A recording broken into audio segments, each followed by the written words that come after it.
আসসালামু আলাইকুম রাহমাতুল্লাহ।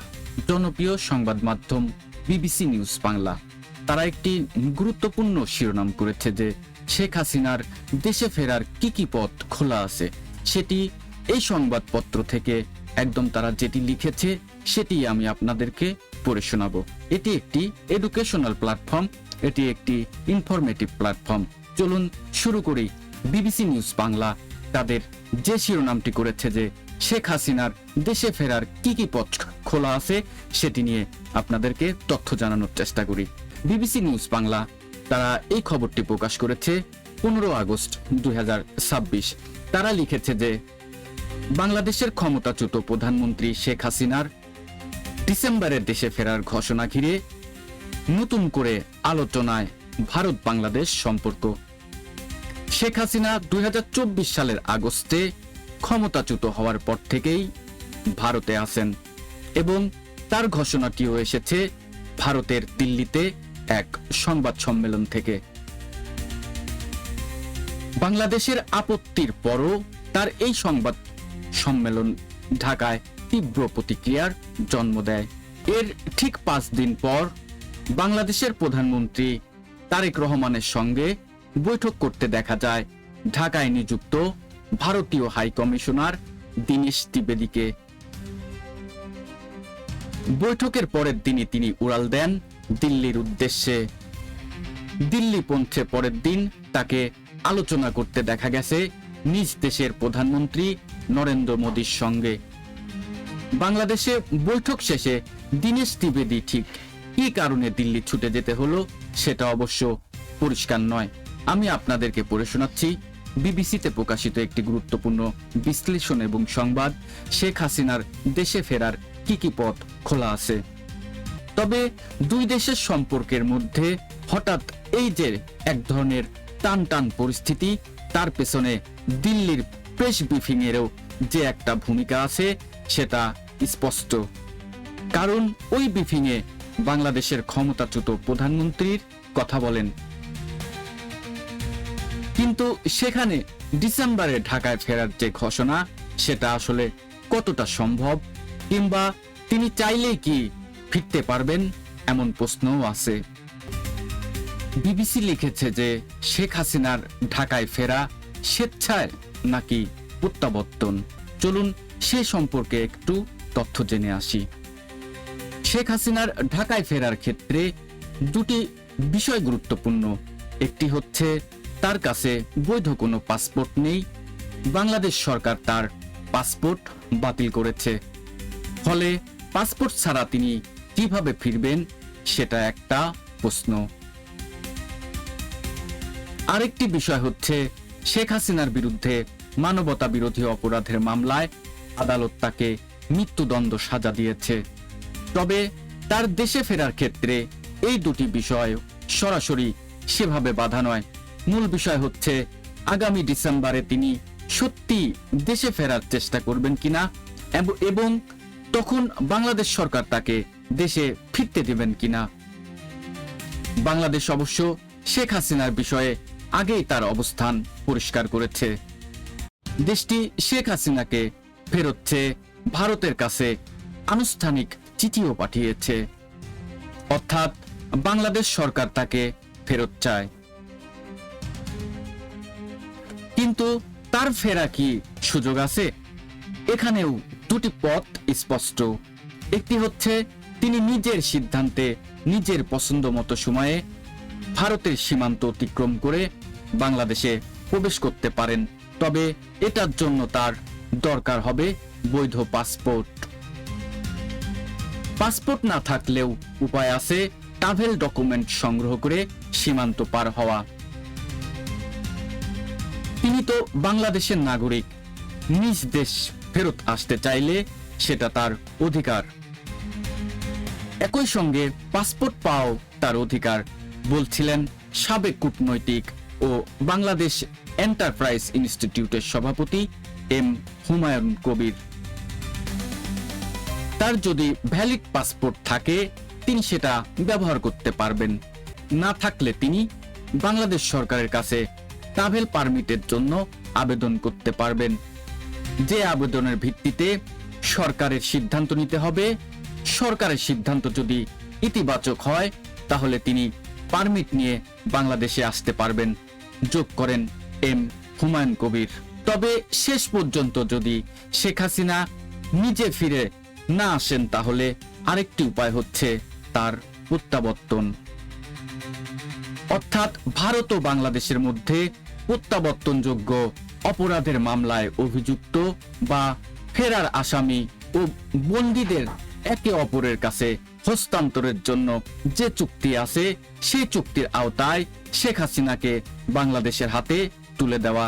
তবে চুক্তিতে নানা ফাঁক ফোকর আছে, ফলে চাইলেও সেই আইন অনুযায়ী প্রত্যাবর্তন হবে তার কোনো নিশ্চয়তা নেই, বাধ্যবাধকতাও নেই। তাছাড়া বাংলাদেশের আনুষ্ঠানিক অনুরোধের 2 বছর পরও যখন এই প্রক্রিয়ার কোনো অগ্রগতি হয়নি, তখন সেটা অদূর ভবিষ্যতে আদৌ সম্ভব কিনা তা নিয়ে সন্দেহ করার যথেষ্ট কারণ আছে। অতীতেও ভারতের বিভিন্ন দেশের রাজনীতিবিদদের সেখানে আশ্রয় দিয়েছে। তাদের কেউ কেউ পরবর্তীতে স্বইচ্ছায় ফিরে গেছেন, আবার কেউ কেউ এখনো অবস্থান করছেন। তবে শেখ হাসিনা যেখানে নিজেই ফিরতে চান সেখানে প্রত্যাবর্তন আইন প্রয়োগের প্রয়োজন দেখছেন না জ্যেষ্ঠ আইনজীবী ও বাংলাদেশ হিউম্যান রাইটস ফাউন্ডেশনের চেয়ারম্যান এলিনা খান।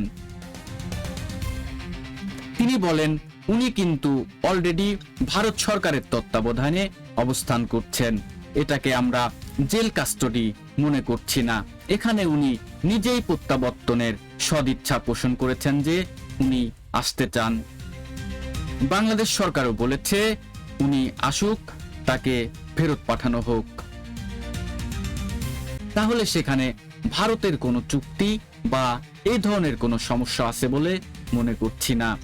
কারণ শেখ হাসিনা যদি বলতেন যে আমি যাব না, তাহলে একটা প্রশ্ন আসতো যে ওই আইন অনুযায়ী তাকে পাঠানো হোক।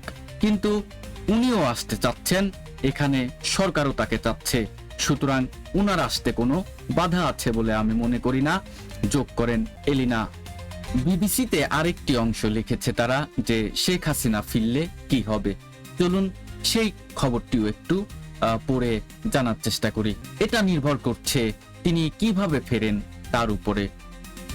রাজনৈতিক বিশ্লেষকদের অনেকেই মনে করেন তিনি যদি বাংলাদেশ সরকারের সঙ্গে ফলপ্রসূ কোনো নেগোসিয়েশন করে আসতে পারেন তাহলে তার ফেরাটা হবে এরকম।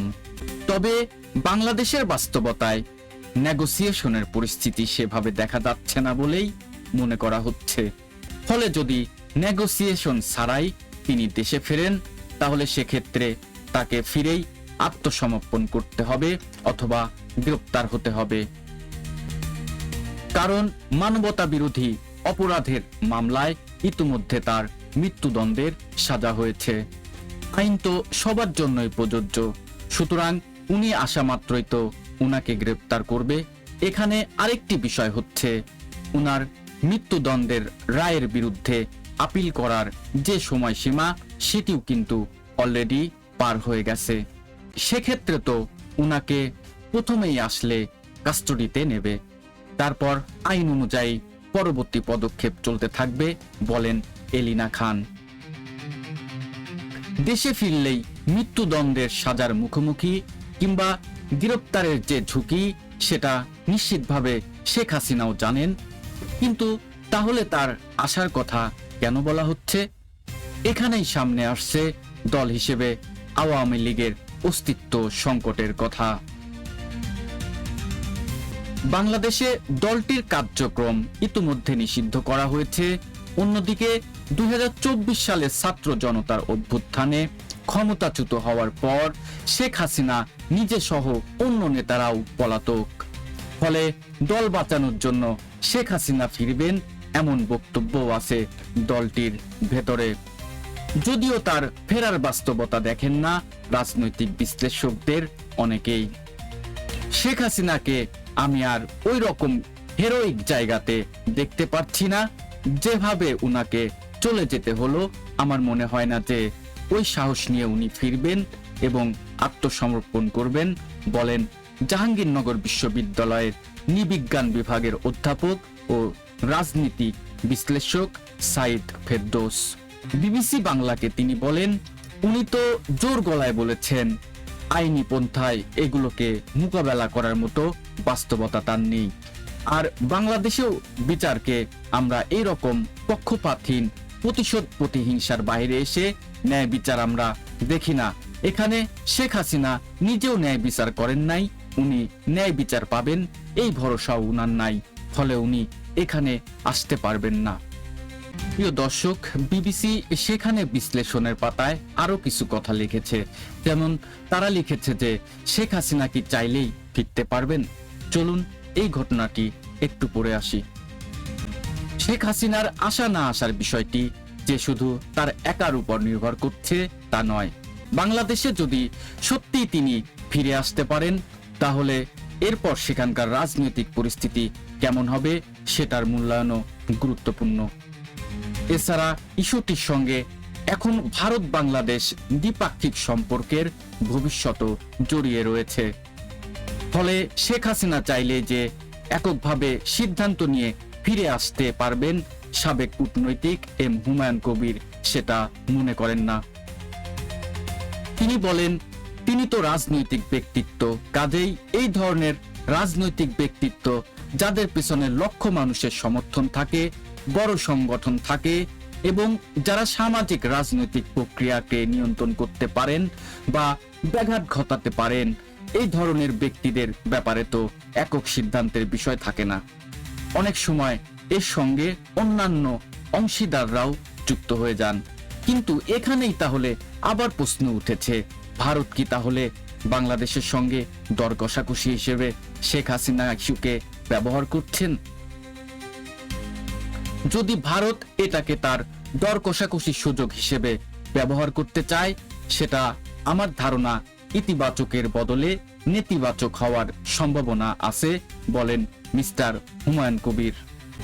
গত 5 আগস্ট দিল্লিতে যে কাণ্ডটা প্রেস ব্রিফিং ঘটলো, তারপর আপনি রিয়াকশনটা যদি খেয়াল করেন, এরকম ভাষার প্রতিবাদ আমি কখনো দেখিনি।